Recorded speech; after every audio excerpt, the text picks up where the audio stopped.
Everyone, welcome to Irena education. मैं हूँ Irena और इस वीडियो में हम लोग कंटिन्यू करने वाले हैं जो प्रीवियस चैप्टर था हमारा कंजंक्शन पर, उसको हम लोग कंटिन्यू करेंगे। हम लोगों ने पहले कुछ इसके इंट्रोडक्शन में पढ़ लिया था, कंजंक्शन किससे कहते हैं, कितने तरीके के होते हैं, ठीक है। और मैंने कहा था कि मैं अगले वीडियो में जो सबऑर्डिनेट कंजंक्शंस है उसको मैं कंटिन्यू करूंगी, ठीक है। कुछ हम लोग पढ़ चुके हैं और कुछ हम लोग इस वीडियो में, जिन लोगों ने नहीं देखा है वो लोग प्रीवियस वीडियो में मेरा देख सकते हैं, मैंने अपलोड कर रखा है। और कंजंक्शन पार्ट 1, ठीक है। और ये मैं अब कंटिन्यू कर रही हूं उसके बाद से, जिसमें हम लोग पढ़ने वाले हैं सबऑर्डिनेट कंजंक्शंस, ठीक है। सबऑर्डिनेट कंजंक्शन होता क्या है? They help to link a dependent clause to an independent one for giving a meaning to a sentence. Complete meaning, किसी सेंटेंस में कंप्लीट मीनिंग देने के लिए हमें क्या करना पड़ता है? सबऑर्डिनेट क्लॉज की जरूरत होती है। और सबऑर्डिनेट क्लॉज क्या करता है? वो हेल्प करता है डिपेंडेंट क्लॉज और इंडिपेंडेंट क्लॉज को एक दूसरे से लिंक करने में। दोनों एक दूसरे से जुड़ जाते हैं, तब जाके हमारा उस सेंटेंस का कंप्लीट मीनिंग बन पाता है, ठीक है। अच्छा, कंजंक्शंस इसमें जो है सबऑर्डिनेट कंजंक्शंस में मैं एक साथ बहुत सारे कंजंक्शंस अगर दे दूंगी, व्हाट, व्हाई, व्हेन, वेयर सब दे दूंगी, तो आप लोग हो सकता है कंफ्यूज हो जाएं, क्योंकि सबऑर्डिनेट क्लॉज में what, when, where, why, because, till, until सब यूज होता है। लेकिन उसमें अगर आप लोग पहली बार पढ़ रहे हैं, तो अगर आप लोग पहले से पढ़ चुके हैं तो you can identify easily. But अगर आप लोग फॉर द फर्स्ट टाइम आप पढ़ रहे हैं, तो उसमें आपको you should know at least know where to use what type of words, कहां पे किस तरह का वर्ड या शब्द यूज करते हैं, कौन सा कंजंक्शंस यूज करते हैं। अगर टाइम की बात हो रही है तो वहां पे कौन कौन से कंजंक्शंस यूज होंगे, प्लेस की बात हो रही है, जगह की बात हो रही है, तो वो वहां पे कौन कौन से कंजंक्शंस यूज होंगे, वो वर्ड्स एटलीस्ट आपको मालूम होना चाहिए, तब आप इजीली उसको ज्वाइन कर सकते हैं, ठीक है। तो इस तरह से हम लोग स्टार्ट करने वाले हैं। सबसे पहला जो सबऑर्डिनेट कंजंक्शन में सबसे पहला टाइम को देखते हुए, अगर उस पर्टिकुलर सेंटेंस में टाइम की बात हो रही है तो उसमें हम कौन कौन से वर्ड्स कंजंक्शंस की तरह यूज कर सकते हैं। Conjunctions used for time, conjunctions used for time जैसे till, until, before, after, when, while, as soon as, now, no sooner than, etcetera. ये सारे जो कंजंक्शंस हैं सबऑर्डिनेट कंजंक्शंस हैं जो यूज होते हैं कब? जब उसमें टाइम का मेंशन हो, समय की बात हो रही हो, सेंटेंस से पता चल जाता है समय की बात हो रही है, जगह की बात हो रही है, तो उसमें इस तरह के कंजंक्शन वर्ड्स जो है आपके till, until, before, after, when, while, as soon as, now, no sooner than, ये सब यूज होते हैं। मैं सेंटेंस बनाऊंगी तो आप लोगों को क्लियर हो जाएगा, ठीक है। जैसे मैंने एग्जाम्पल दिया सेंटेंस बना के, wait here till I return, यहां रुको जब तक ना मैं लौटूं, जब तक मैं लौटूं तब तक तुम यहीं पे मेरा इंतजार करो, ठीक है। टिल, अच्छा कुछ बच्चे टिल, एक बच्चे ने मुझसे पूछा टिल, अनटिल और अनलेस दोनों में डिफरेंशिएट नहीं कर पाते हैं। अनटिल जो है वो टाइमिंग के लिए यूज होता है, टाइम पीरियड के लिए, और अनलेस जो है वो किसी कंडीशन के लिए, किसी शर्त के लिए, जब तक ना तुम ये करोगे। अनलेस नेगेटिव सेंटेंस होता है, ठीक है। अपने आप में अनलेस वाले सेंटेंस में आप लोगों को नॉट अगर दिया है तो समझ लीजिए एरर वहीं पे है। अनलेस वाले सेंटेंस में जानबूझकर नॉट दिया जाता है, लेकिन अनलेस माने जब तक न, तो जब तक न अगर हुआ तो नेगेटिव सेंटेंस हुआ, और अगर नेगेटिव सेंटेंस हुआ तो उसमें नॉट का यूज बिल्कुल भी नहीं होता है, ठीक है। अनलेस किसी कंडीशन के लिए होता है, किसी शर्त के लिए होता है, जैसे जब तक तुम मेरी बात नहीं मानोगे मैं इस तरह से मैं तुम्हें हेल्प नहीं करूंगा, जब तक ना। और अनटिल होता है टाइम पीरियड के लिए, समय के लिए। तो till, until, before, after, when, ये सब यूज होता है। Wait here till I return, यहां रुको जब तक मैं लौटूं, ठीक है। जब तक मैं लौटूं तब तक तुम यही इंतजार करो। टिल आ गया, ये आ गया होगा सबऑर्डिनेट कंजंक्शंस, टाइम पीरियड की बात हो गई, उस समय तक रहो जिस समय तक मैं लौटूं। Next is conjunctions used for place, किसी जगह के लिए यूज हो रहे हैं, यही वो जगह है जहां पे मैं पैदा हुआ था, तो this is a place, I was born here, तो this is the place where I was born. Where आ गया, जहां जगह की बात हो रही है तो वहां पे वेयर, वेर एवर, एक्सेट्रा, ये सब यूज होते हैं। जहां या वेर एवर मैंने जहां कहीं भी, वेयर मैंने जहां, वेयर सेंटेंस की शुरुआत में होता है तो कहां, और बीच में होता है तो जहां, ये चीज मालूम होना चाहिए आप लोगों को। वेयर कंजंक्शन की तरह यूज हो रहा है तो जहां, और वेयर एवर मैंने जहां भी, जहां कहीं भी, जहां भी, ठीक है। इस तरह के वर्ड्स प्लेस की बात हो रही है तो होता है use. He followed me wherever I went, जहां भी मैं गया वहां, वहीं पे उसने मुझे फॉलो किया, मेरा पीछा किया, मेरे पीछे पीछे गया, ठीक है। तो जहां भी, ये हो गया वेयर एवर, ये आपका प्लेस बता रहा है, ठीक है। क्या बताया जा रहा है उस अकॉर्डिंग आपको वो कंजंक्शंस अप्लाई करना पड़ेगा, ठीक है। अच्छा, next is conjunctions use for cause और रीजन। कोई कारण दिया जा रहा है या कोई वजह दी जा रही है तो वहां पे कौन कौन से कंजंक्शंस यूज करेंगे? बिकॉज, वाई, एक्सेट्रा, या बिकॉज यूज करेंगे या वाई, दैट इज वाई, इसीलिए, कारण बताया, या कोई वजह बताई, कारण बताया। कॉज रीजन एक ही चीज होती है।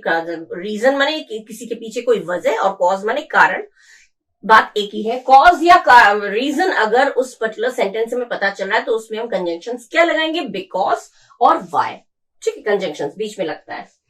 जैसे दिया, I shall not go there because I am not, because I am, I don't, because I don't know that place, because I don't know that place.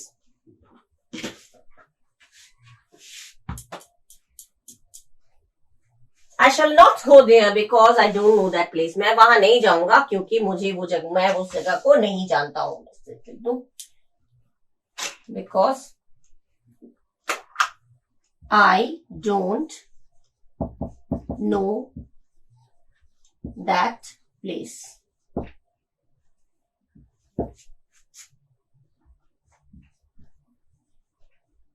मैं वहां नहीं जाऊंगा क्योंकि मैं उस जगह को नहीं जानता, उस जगह के बारे में मैं नहीं जानता, तो मैं वहां नहीं जाऊंगा। I don't know that place, ठीक है। अच्छा, एक्सटेंट माने सीमा, किस हद तक, किस सीमा तक एक्सटेंट बोला जाता है। एक्सटेंट हो गया सीमा, मैनर हो गया ढंग, किस मैनर से, यह इफेक्ट माने प्रभाव। जब इन चीजों की सेंटेंस से हमें पता चल रहा है किसी चीज की प्रभाव की बात हो रही है, इफेक्ट की बात हो रही है, या फिर किसी तरह ढंग, किसी ढंग का, किसी मैनर का बात हो रहा है, या फिर एक्सटेंड किसी सीमा की बात हो रही है, तो उसमें हम कंजंक्शंस क्या लगाएंगे? एज फार एज, सो फार एज, सो और एट डैश करके दैट, सो के बीच में आएगा वर्ड्स, उसके बाद दैट। इस तरह की चीजें आती हैं जब हम इन चीजों की बात करते हैं। एग्जाम्पल देखिए, सबका दिया, you should do as you like, तुम्हें वैसे करना चाहिए जैसा तुम्हें पसंद है। ये क्या हुआ? ढंग, मैनर। तुम उसी ढंग से करो जिस ढंग से तुम्हें करना पसंद है, तो ये मैनर बताया जा रहा है, ठीक है। नेक्स्ट इज यू शुड, नहीं, as far as I know he is a good person. As far as, जहां तक मैं जानता हूं वो एक अच्छा आदमी है, ही इज अ गुड पर्सन, ठीक है। एज फार एज आ गया। नेक्स्ट इज ही रैन सो, देखिए सो और ये हो गया सो और उसके बाद that. He ran so fast that he caught the bus, वो इतने तेज दौड़ा कि उसने बस को पकड़ लिया, ठीक है। सो और दैट, ये जो है ये इफेक्ट बताया जा रहा है, मैनर बताया जा रहा है, और एक्सटेंड, इतना तेज दौड़ा कि कहां तक दौड़ा, कुछ हद तक दौड़ा, जहां तक मुझे पता है, मैनर हो गया, इफेक्ट हो गया। इस तरह की चीजें अगर सेंटेंस से पता चल रहा है तो उसमें आप इस तरह के कंजंक्शंस यूज कर सकते हैं, ठीक है। ऐसे ही आपको वन बाय वन अगर पता चलेगा तो आपको यूज करने में इजी लगेगा, यूज करने में आपको बहुत आसान रहेगा, क्योंकि आपको पता है अच्छा प्लेस की बात हो रही है तो यहाँ पे ये वाला कंजंक्शन रहेगा, टाइम की बात हो रही है तो यहाँ पे ये रहेगा। ये चीज एग्जैक्टली आप लोगों को मालूम होना चाहिए। you'll feel easy to pick up the errors, right? और अगर ज्वाइन करना सेंटेंस है, जब सेंटेंस ज्वाइन करना, तो उसमें भी आप इस तरह के वर्ड्स यूज करके ज्वाइन कर सकते हैं, जैसे कि आईसीएसई में 10th में दिया जाता है, ठीक है। अच्छा, अब इसके आगे और हम लोग कंटिन्यू करेंगे। ओके, अब है हमारा पर्पस माने उद्देश्य। अगर सेंटेंस से पता चल रहा है कि किसी पर्पस की बात हो रही है, किसी उद्देश्य की बात हो रही है, सेंटेंस से पता चल जाता है, तो उद्देश्य की बात हो रही है, किसी पर्पस की बात हो रही है, तो वहां पे कौन कौन से कंजंक्शन वर्ड्स हमारे यूज होंगे? सो दैट, जिससे कि, so that, in order that, etcetera. ये चीजें मेनली यूज होती हैं, वो मैं दे रही हूं। सो दैट, जिससे कि, इन ऑर्डर दैट मतलब भी जिससे कि, इस तरह के वर्ड्स आते हैं जब हमें सेंटेंस से पता चलता है कि उसमें पर्पस की बात हो रही है, उद्देश्य की बात हो रही है। जिस एग्जाम्पल दिया, she worked hard so that she might stand first. उसने कठिन परिश्रम किया जिससे कि वो फर्स्ट आ सके, फर्स्ट पोजीशन पा सके। ठीक है, तो ये हो गया सो दैट, जिससे कि, इस वजह से, उसका उद्देश्य क्या था, फर्स्ट आना, इसलिए उसने हार्डवर्क किया। Next is he took the medicine in order that he might recover. उसने मेडिसिन लिया, उसने दवाई ली इसलिए कि, इन ऑर्डर दैट, इस वजह से कि वो रिकवर हो सके, वो सही हो सके। तो in order that, so that meaning एक ही होता है, मतलब किसी काम के पर्पस से अगर हम करते हैं तो ये दोनों इस तरह के कंजंक्शंस यूज होते हैं। ठीक है, नेक्स्ट इज कंडीशन। कंडीशन जो वर्ड्स, कंडीशन माने शर्त, अगर, जब तक ना, ये होते हैं कंडीशन माने शर्त। तो इसके लिए कौन से होते हैं, इफ माने यदि, अनलेस माने जब तक ना, इन केस माने, कहते हैं ना, इन केस वो आ गया तो तुम उसे कह देना कि मेरे लिए इंतजार कर ले। इन केस ऐसी बात है, अगर ऐसी बात है, इन केस माने भी ऐसी, इन दैट केस या इन केस, अगर ऐसी बात है, अगर ऐसा हुआ तो, इन केस ऐसा हो जाता है, इन केस माने अगर, मीनिंग वही है। इन केस माने भी अगर, यदि, अगर ऐसा केस हुआ तो, अगर ऐसी बात घटी तो ये तरह जो है वो कंडीशन यानी शर्त पर यूज होता है। जब सेंटेंस से पता चलता है कि इसमें शर्त की बात हो रही है तो वहां पे इस तरह के कंजंक्शन वर्ड्स आप लोग यूज कर सकते हैं। ठीक है, आई शैल गो इफ ही इनवाइट्स मी। मैं जाऊंगा अगर वो मुझे इनवाइट करता है। किस शर्त पर? इस शर्त पर कि वो मुझे इनवाइट करे। मैं जाऊंगा अगर वो मुझे इनवाइट करे। तो ये हो गया इफ, इस शर्त पर, अगर, यदि, जो भी है। In case he comes tell him to wait for me. मान लो अगर वो आता है तो उससे कहना मेरे लिए वेट करे।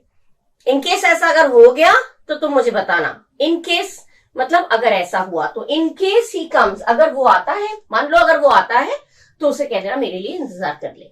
तो इन केस, ये हो गया आपका कंडीशन। ठीक है, शर्त पर।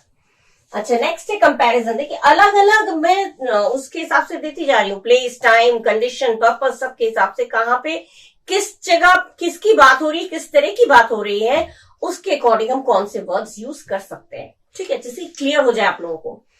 कंपैरिजन माने हो गया तुलना। इसके लिए डिग्री ऑफ कंपैरिजन अगर आप लोगों ने पढ़ा है, मैंने अपलोड कर रखा है डिग्री ऑफ कंपैरिजन की बहुत सारे वीडियोस मैंने बना रखे हैं। अगर आपको चाहिए तो प्लेलिस्ट में जाकर डिग्रीज ऑफ कंपैरिजन, आपको जो कॉम्पिटिटिव एग्जाम्स के लिए जो अपियर हो रहे हैं उनके लिए भी बना रखा है मैंने, और एरर किस तरह से आते हैं वो भी मैंने बता रखा है वीडियोस में। ठीक है, तो डिग्री ऑफ कंपैरिजन आप अगर डिटेल में पढ़ना चाहते हैं तो पढ़ सकते हैं।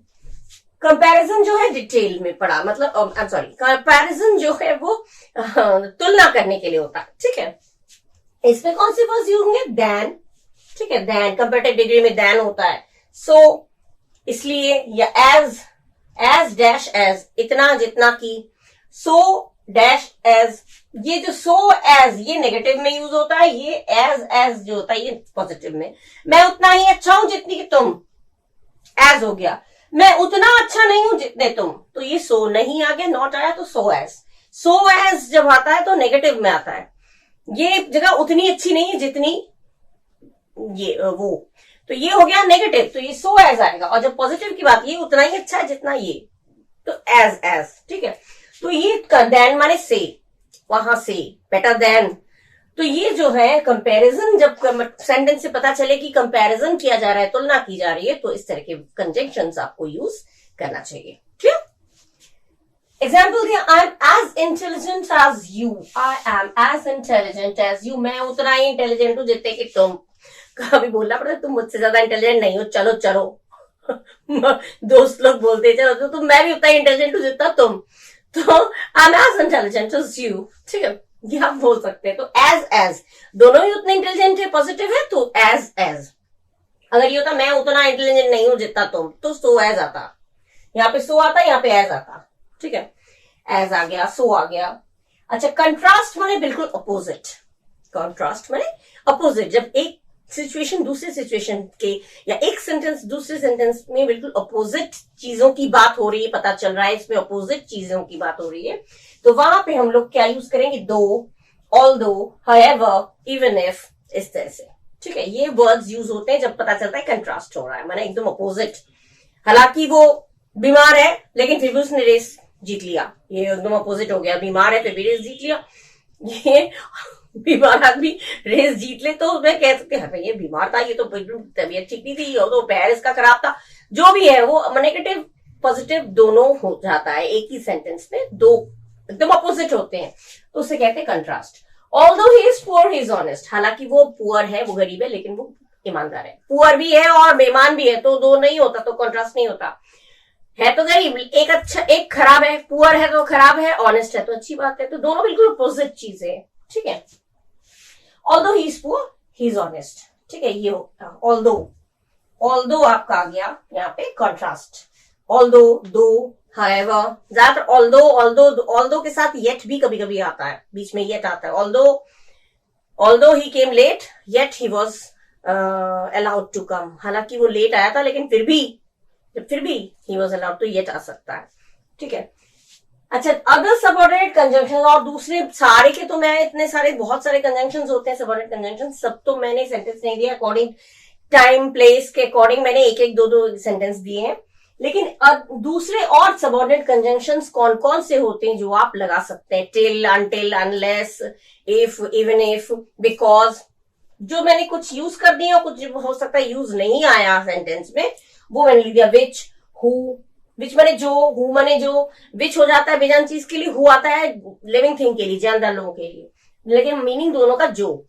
विच, हुएवर, जो भी, विच एवर भी हो सकता है, जो भी, विच एवर होता है बेजान चीज के लिए, विच एवर, हुएवर, वाइल माने जबकि वो ईमानदार है जबकि उसका भाई बेईमान है, तो वाइल। सिंस माने तब से, आफ्टर माने पहले, आफ्टर माने बाद, बिफोर माने पहले, वटेवर माने जो भी, और अनलेस माने जब तक न, अनलेस जब तक न, ठीक है।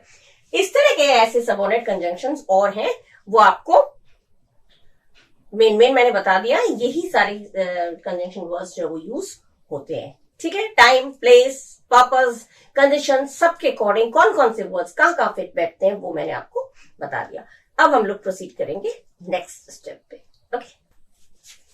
अच्छा, कुछ पॉइंट्स जो याद रखने लायक है, आप लोगों को मैंने बता दिया कि कंजंक्शंस क्या क्या होते हैं, आफ्टर, बिफोर, ये सब बताया, तो आप लोगों को ये लगेगा कि आफ्टर बिफोर जहां भी आएगा वो कंजंक्शन हो जाएगा, ऐसा नहीं है। सेंटेंस में किस जगह पे वो आ रहा है उसको देखते हुए हमें समझ में आएगा कि वो कंजंक्शन है या प्रपोजिशन है या फिर कुछ और है, ठीक है। जैसे देखिए, पॉइंट्स टू रिमेंबर करके मैंने डाल दी जिससे कि आप कंफ्यूज ना हो, ये अलग से मैं बता दे रही हूँ, ठीक है। बच्चे कंफ्यूज हो जाते हैं, आई हैव सीन, मैंने देखा है। तो if conjunction word is used and no word is used after that, it is an adverb. अगर कंजंक्शन वर्ड यूज हुआ है, जो भी कंजंक्शन वर्ड है वो इस्तेमाल हुआ है, उसका यूज हुआ है, लेकिन उसके बाद कुछ और यूज नहीं है, कोई और वर्ड नहीं है, मतलब सेंटेंस के लास्ट में यूज है, कोई कंजंक्शन वर्ड सेंटेंस के लास्ट में यूज है, तो उसे हम मानेंगे वो एक एडवर्ब है, वो फिर वो कंजंक्शन नहीं कहलाएगा, वो एडवर्ब हो जाएगा, ठीक है। जैसे I had not seen this house before, I have not seen this house before, मैंने ये घर पहले नहीं देखा है, तो ये बिफोर कोई दो सेंटेंस को जोड़ नहीं रहा है, ये बिफोर आपका ये क्या कर रहा है, एडवर्ब का काम कर रहा है, ये आपका कंजंक्शन का काम नहीं कर रहा, ठीक है। क्योंकि देखिए जो बोला है, कोई भी वर्ड कंजंक्शन वर्ड के आगे कुछ यूज है नहीं है, तो ये एडवर्ब का काम करेगा। बिफोर के बाद कुछ और होता तो वो हम समझते वो कंजंक्शन है या प्रपोजिशन है। एटलीस्ट लास्ट में जब यूज हुआ है कंजंक्शन वर्ड और उसके बाद कोई वर्ड यूज नहीं है, तो वो एडवर्ब का काम कर रहा है, ठीक है, that's an adverb. Second thing is if noun comes after the conjunction, अगर नाउन आता है, जो भी कंजंक्शन हम लगा रहे हैं उसके बाद अगर नाउन आ रहा है, नाउन अगर आ रहा है तो वो प्रेपोजिशन कहलाता है, वो ये तो लास्ट में आया तो एडवर्ब, और अगर नाउन आता है ठीक कंजंक्शन के बाद अगर नाउन का यूज हुआ है तो वो प्रेपोजिशन का काम कर रहा है, वो कंजंक्शन का काम नहीं कर रहा, ठीक है। कंफ्यूज मत होइएगा। जैसे एग्जाम्पल दिए, ही केम बिफोर द जज, ही केम बिफोर द जज, जज के सामने वो आया, तो ये बिफोर से हम दो सेंटेंस को जोड़ थोड़ी रहे हैं, तो ये कंजंक्शन नहीं है, ये हमारा जज क्या है, नाउन है, तो नाउन के पहले यूज हो गया, ठीक है। नाउन आता है कंजंक्शन के बाद, तो कंजंक्शन के बाद जो है वो नाउन आ गया द जज, तो ये हमारा प्रपोजिशन का काम कर रहा है, ना कि कंजंक्शन का। ठीक है, ये ध्यान रखिएगा। इसके बाद हम लोग नेक्स्ट पॉइंट पे पहुंचेंगे, कोरिलेटिव कंजंक्शंस क्या होता है। ठीक है, ओके, नेक्स्ट हमारा है कोरिलेटिव कंजंक्शंस क्या होते हैं। ठीक है, कोरिलेटिव कंजंक्शंस जो होते हैं, when correlative conjunctions join sentences with two singular subjects, the verb used must be singular. Correlative conjunctions में जब हम दो सेंटेंस को जोड़ते हैं, ज्वाइन करते हैं, तो उसमें अगर दोनों सेंटेंसेस में सब्जेक्ट जो दिया है, जो कर्ता जिसे बोलते हैं, या सब्जेक्ट जो दिया है, वो अगर सिंगुलर हुआ तो वर्ब जो होगा वो भी सिंगुलर होगा। दोनों सेंटेंस में सब्जेक्ट अगर सिंगुलर है तो वर्ब भी सिंगुलर होगा। कैसे? एग्जाम्पल देखिए, आइदर सीमा और हर फ्रेंड। अब यहाँ पे सीमा है और हर फ्रेंड है, सीमा भी सिंगुलर है, एक की बात हो रही है। हर फ्रेंड, फ्रेंड्स नहीं बोला, बहुत सारे नहीं है, एक फ्रेंड है ना, तो इसलिए फ्रेंड, तो ये भी सिंगुलर है, सीमा भी सिंगुलर है, हर फ्रेंड ये भी सिंगुलर है, तो यहाँ पे इज आएगा। अगर आर, आपको एरर अगर फाइंड, जब स्पॉटिंग कर एरर का आपका आएगा क्वेश्चन, तो यहाँ पे सीमा दिया है, हर फ्रेंड दिया है, तो यहाँ पे आर करके दिया जाएगा। लेकिन इसको ध्यान रखिएगा, आर नहीं होगा, क्योंकि सोचेंगे सीमा है और उसके फ्रेंड दो लोग हो गए तो आर है, सही है। सब्जेक्ट ऑफ एग्रीमेंट एक पर्टिकुलर चैप्टर है जो मैंने वीडियो बना के अपलोड कर दिया है, जिसको अगर आप लोगों ने नहीं वॉच किया है तो आप मेरे चैनल में विजिट करके वो प्लेलिस्ट में जाकर डिग्रीज ये सब्जेक्ट ऑफ एग्रीमेंट का एक जो जितने वीडियोस मैंने स्टेप वाइज करे हैं उसको वॉच कर लीजिएगा, क्लियर हो जाएगा। ठीक है, तो सब्जेक्ट दो है लेकिन दोनों ही सिंगुलर है, तो यहाँ पे इज आएगा, न कि आर। आपको स्पॉटिंग एरर में आपको आर करके दिया जाएगा, तो कंफ्यूज मत होइएगा, डोंट गेट कंफ्यूज्ड, राइट। तो ये हो गया। लेकिन एक चीज, but if we use both dash and dash, अगर बोथ डैश एंड डैश, जैसे यहां पे हम यहां बोथ लगा देते, both Seema and her friend, अगर यहां बोथ और एंड करके करते, both Seema and her friend, तो हो जाता आर, प्लूरल हो जाता, क्योंकि दोनों हो गए। यहाँ पे आइदर माने दोनों में से कोई एक है ना, आइदर और, नाइदर नॉर माने कोई दोनों में से कोई एक, तो या तो सीमा या उसकी फ्रेंड कमरे में है, इज आ गया। देखिएगा दोनों ही सिंगुलर है, इसलिए इसका जो वर्ब है वो सिंगुलर आया। ठीक है, एग्जाम्पल दे दिया। सेकेंड पॉइंट है when correlative conjunctions join two plural subjects. देखिए, दो प्लूरल सब्जेक्ट अगर ज्वाइन कर रहा है तो क्या होगा, जो वर्ब होगा वो भी प्लूरल आपका होगा। दो सिंगुलर सब्जेक्ट ज्वाइन किया तो सब वर्ब सिंगुलर होगा, दो प्लूरल ऑब्जेक्ट्स ज्वाइन किया तो वर्ब प्लूरल होगा। कैसे? नाइदर हर फ्रेंड्स, देखिए हर फ्रेंड्स प्लूरल है, हर sisters nor her sisters, sisters भी प्लूरल है, सिस्टर्स भी प्लूरल है, फ्रेंड्स भी प्लूरल है, तो यहां पे आया केम। कम्स, अगर कम टू द फंक्शन, आते नहीं है, केम आए नहीं, लेकिन केम अगर कम्स दे दिया यहां पे तो कम्स गलत हो जाएगा। ठीक है, अगर कम, ये तो पास्ट टेंस में इसलिए केम है, अगर कम कोई भी फंक्शन में नहीं आता है तो कम टू स्कूल अगर आपने कर दिया, वो ना तो उसके फ्रेंड्स आते हैं ना तो उसके सिस्टर्स, तो कम्स नहीं आएगा। दो, ना तो उसके फ्रेंड्स लोग आते हैं, ना तो वो आती है, ना तो उसके फ्रेंड्स आते हैं, ना उसके सिस्टर्स लोग आते हैं। तो इस तरह से अगर दिए तो पास्ट टेंस इसलिए केम दिया है, अगर आपका कम्स करके दे दिया तो समझ लीजिएगा गलत है। कम, यहां पे हेल्पिंग वर्ब में आर, ये तो पास्ट इंडेफिनिट इसलिए केम है। अगर हम यहां पे कर देते कम, यहां पे अगर हम कर देते कम तो ये सही होता।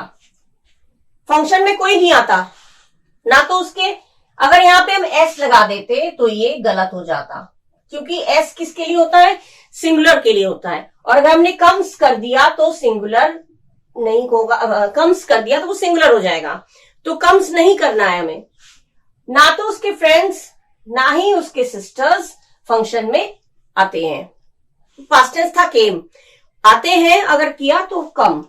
ठीक है, इसमें एस नहीं आएगा, कम प्लूरल के लिए आता है। ठीक है, either her friends nor her sisters come, अगर कम्स करके आपका दिया जाएगा तो समझ लीजिएगा वो सिंगुलर के लिए यूज हो रहा है, तो सिंगुलर नहीं होगा, क्योंकि ये भी प्लूरल है, ये भी प्लूरल है, तो यहाँ पे भी प्लूरल होना चाहिए। प्लूरल है इसलिए एस का यूज नहीं है, तो कम दिया है, एस का यूज कर देते तो सिंगुलर के लिए यूज होता, तो पता ही है, टेंस आप लोगों ने पढ़ा होगा।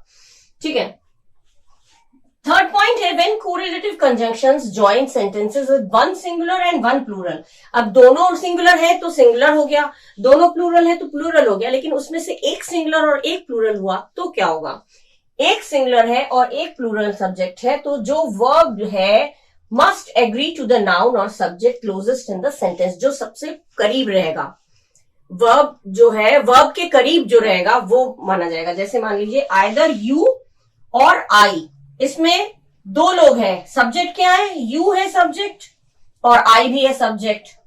तो ये जो लास्ट में जो आता है, जो इसके पास है आता है, उसके हिसाब से आई के हिसाब से एम कर दिया, यू के हिसाब से आर नहीं किया, यू यहाँ पे दूर है, यू के हिसाब से आर कर देंगे, आपको दिया ऐसे ही जाएगा यू के हिसाब से। यू आइदर यू और आई आर मिस्टेकन, यू और आई दो है तो आर कर दिया, ये यू के अकॉर्डिंग आर कर दिया नहीं होगा। जो पास में है वर्ब के उसी उसका सब्जेक्ट देखेंगे, उस सब्जेक्ट को देखते हुए उस तरह का ही हमारा हेल्पिंग वर्ब होगा या जो वर्ब होगा। यहाँ पे तो वर्ब है, I am mistaken, ma'am I am mistaken, तो ये इसको देखना है आपको, पास वाले को देखते, दूर वाले को देख के नहीं, पास जो क्लोजेस्ट, यही चीज बताया गया है, ठीक है। क्लोजेस्ट आई के हिसाब से एम कर दिया, ना कि यू के हिसाब से आर। करेक्ट, क्लियर हो गया ये। अब हम लोग कोरिलेटिव में दे तो दिया, कंपाउंड, यस कोरिलेटिव कंजंक्शंस तो हो गए। कंपाउंड कंजंक्शंस में ज्यादा कुछ नियम नहीं है, क्योंकि कंपाउंड अच्छा वो मैं बता दूंगी, अभी इसमें लिख के बता दूं आप लोग। अच्छा, अब है आपका कंपाउंड कंजंक्शन में लास्ट पॉइंट हमारा था compound conjunction. Coordinate conjunction cover कर चुके हैं, सबऑर्डिनेट कर चुके हैं, कोरिलेटिव कर चुके हैं, और लास्ट पॉइंट है हमारा कंपाउंड कंजंक्शंस क्या होता है। कंपाउंड कंजंक्शंस और कोरिलेटिव कंजंक्शंस में बिल्कुल कंफ्यूज मत होइएगा, क्योंकि compound conjunctions are different from correlative conjunctions. Correlative conjunction से कंपाउंड कंजंक्शन बिल्कुल डिफरेंट है। किस तरह से? देखिए, कोरिलेटिव में पेयर्स में रहता है, जोड़ी में रहता है, जैसे नॉट ओनली, फिर बीच में सेंटेंस, फिर बट ऑल्सो, आइदर, फिर बीच में सेंटेंस, फिर और, फिर आगे, इस तरह से रहता है, दो अलग अलग तरीके से, और बीच में सेंटेंस आ जाता है, ये होता है कोरिलेटिव। लेकिन कंपाउंड में फ्रेज जो है वो एक साथ होता है, as well as, provided that, as if, इस तरह से, ठीक है, ये एक साथ आता है। ऐसा नहीं आधा सेंटेंस, आधा इधर, फिर बीच में सेंटेंस, फिर आधा, जैसे इसमें है, आधा इधर, आधा फिर सेंटेंस, फिर ऐसे, ये कोरिलेटिव में होता है। और कंपाउंड में एक साथ आता है, एज वेल एज आ गया, प्रोवाइडेड दैट आ गया, ये एक साथ आता है, ठीक है। दोनों में इतना अंतर है, ठीक है। अच्छा, क्योंकि कंपाउंड माने भी एक और दो मिलके होता है, तो दो उसमें फ्रेजेस ज्वाइन होते हैं। अच्छा, कंपाउंड में क्या है? कंपाउंड में जो दो नाउन को ज्वाइन करता है, कनेक्टिंग नाउन्स, दो नाउन्स को कनेक्ट करते हुए कैसे होगा? I have got a pen as well as a pencil. Pen noun है, पेंसिल नाउन है, दोनों को ज्वाइन कर दिया। I have got a pen, I have got a pencil. अगर आप लोग आईसीसी बोर्ड में है तो आप लोग का 10th में आएगा, I have got a pen, I have got a pencil. तो I have got a pen and a pencil, या एज, एंड तो यूज नहीं होगा, एंड बट ऑल्सो यूज नहीं होता। I have got a pen, देखिए पेन एक noun है, पेंसिल एक नाउन है, दो नाउन को ज्वाइन करते हुए एज वेल एज लगा दिया, ठीक है। एंड का यूज ना करके हमने एज वेल एज का यूज करके दोनों नाउन्स को जोड़ दिया, सेंटेंस को जोड़ दिया, ठीक है। दो नाउन को जोड़ता है, ये हो गया। सेकेंड, जिरंड्स को जोड़ता है। जिरंड क्या होता है? जिसमें आईएनजी लगा होता है, वर्ब में आईएनजी लगा होता है, लेकिन वो एक तरह से वर्ब का भी काम करता है और वो नाउन का भी काम करता है। जैसे स्विमिंग, ड्राइविंग, ये smoking, smoking is bad for health. अब ये स्मोकिंग में, स्मोक में आईएनजी लगा दिया, smoking is bad for health, तो यहां पे स्मोकिंग जिरंड हो गया, नाउन का काम कर रहा है। और अगर हमने कहा he is smoking a cigar, तो वहां पे वो स्मोक कर रहा है, ये स्मोकिंग हो गया वर्ब। तो आईएनजी फॉर्म लगा होता है जिसमें जो वर्ब का भी काम करता है ऐसे सेंटेंस, और नाउन का भी काम करता है, उसको कहते हैं जिरंड, ठीक है। जिरंड कनेक्ट करते हैं, जैसे he likes swimming as well as driving, swimming driving, ING form दोनों में है, ये वर्ब नहीं है, ये वर्ब और नाउन दोनों का काम कर रहा है। ही लाइक्स, ये तो लाइक्स है, काम है, वर्ब है, लेकिन ये जो है जिरंड हो गया। स्विमिंग करना ज्यादातर ना से खत्म होता है, हिंदी में अगर बोले तो धूम्रपान करना, स्विमिंग करना, ड्राइविंग करना, झूठ बोलना, सच बोलना, स्पीकिंग, टेलिंग, ये इस तरह के आईएनजी लगता है, ठीक है। आईएनजी फॉर्म लगता है तो उसमें आईएनजी, अरे सॉरी, ना लगता है तो उसमें आईएनजी लगता है। तो ही लाइक्स स्विमिंग एंड ड्राइविंग, तो स्विमिंग और ड्राइविंग दोनों में आईएनजी लगा हुआ है, ये जिरंड है, दोनों जिरंड को ज्वाइन कर दिया। अच्छा, टू इन्फिनेटिव जोड़ के, I went to Agra to see the Taj, as well as, ये टू इन्फिनेटिव जोड़ा, to see the Taj, Taj देखने को, as well as Fatehpur Sikri, as well as के साथ साथ, ठीक है, इस तरह से होता है टू, तो टू इन्फिनेटिव जोड़ के। इस तरह से कंपाउंड सेंटेंस क्या हो गया, कंपाउंड सेंटेंस दो सेंटेंस को ज्वाइन करते हैं, क्या क्या है वो मैं पहले दे चुकी हूं। एज इफ होता है, एज दो होता है, और एज वेल एज आता है, प्रोवाइडेड दैट आता है, इन ऑर्डर दैट आता है, इन द एम ऑफ आता है, ठीक है। इस तरह के दो एक साथ रहते हैं, आधा इधर नहीं, और कोरिलेटिव में आधा इधर रह गया, फिर बीच में सेंटेंस, फिर आधा उधर, ये कोरिलेटिव है, दोनों में छोटा सा डिफरेंस है, तो कंफ्यूज मत होइएगा। इसके बाद हम लोग ये तो हम लोगों ने समझ लिया क्या क्या होता है, दो वीडियोस में मैंने ये कवर कर दिया। पहले वीडियोस में मैंने बोला था क्या क्या होता है, काइंड्स क्या होते हैं, कंजंक्शन क्या होता है, उसके काइंड्स क्या होते हैं, बता दिया था किसमें क्या क्या लगता है। अब इसमें हमने डिटेल में पढ़ा, दूसरे वीडियो में हम लोगों ने डिटेल में चारों को, दो वीडियोस में हमने चारों को डिटेल में पढ़ लिया, किस तरह के वर्ड्स लगते हैं, कहाँ पे कैसे लगते हैं, वो हम लोगों ने पढ़ लिया। अब हमारा रह गया, इन टोटल हम एक रूल्स पढ़ लेंगे, किस किस क्या देख के क्या लगाना है। बस शॉर्ट में 8-10 रूल्स हैं जो मैं नेक्स्ट वीडियो में कवर करूंगी, क्योंकि रूल्स भी बता दूं, ये डिटेल भी पढ़ा दूं, सब हौच-पौच हो जाएगा, सब एकदम कंफ्यूज हो जाएंगे आप लोग। तो ये यहाँ पे मैं कंपाउंड कंजंक्शन खत्म हो गया, ये मैं एंड कर रही हूँ ये वीडियो यहाँ पे। अगले वीडियो में हम लोग टोटल इन ऑल एक झलक में रूल्स पढ़ लेंगे, ठीक है, तो हमारा एकदम क्लियर हो जाएगा। फिर हम देखेंगे उसमें किस तरह से स्पॉटिंग एरर आता है, किस तरह से हम ज्वाइन करते हैं, वो सेंटेंसेस भी मैं दे दूंगी, जिससे कि आपको आइडिया हो जाए कि अच्छा स्पॉटिंग एरर आएगा तो ऐसे आएगा, ज्वाइन करना होगा तो ऐसे आएगा। वैसे मैंने ऑलरेडी एग्जांपल्स दे रखा है, तो आप लोगों को कंफ्यूजन नहीं होगा, ठीक है। तो I am ending this video here, और आप लोग इसको अच्छे से पढ़िएगा, अच्छा लगे तो कमेंट करिएगा। अच्छे अच्छे कमेंट्स मुझे बच्चे करते हैं, आई नो, और मुझे बड़ी खुशी होती है। आप लोग देखिए, आप लोग कमेंट करते हैं तो मुझे भी एनकरेजमेंट मिलता है। मैं बहुत मेहनत से सब चीजें डिटेल में आप लोगों को खड़े खड़े में पढ़ाती हूँ, एक एक चीज की कुछ छूट ना जाए, कोई भी चीज मिस ना हो जाए, ये चीज देखते हुए मैं पढ़ाती हूँ। तो उसको आप लोग भी उसको मेरे मोटिवेशन के लिए कमेंट करिएगा, लाइक करिएगा, शेयर करिएगा, और कुछ और भी समझना है तो वो मुझे कमेंट बॉक्स में लिख के दीजिएगा, ठीक है। So till the next video, bye bye and thank you.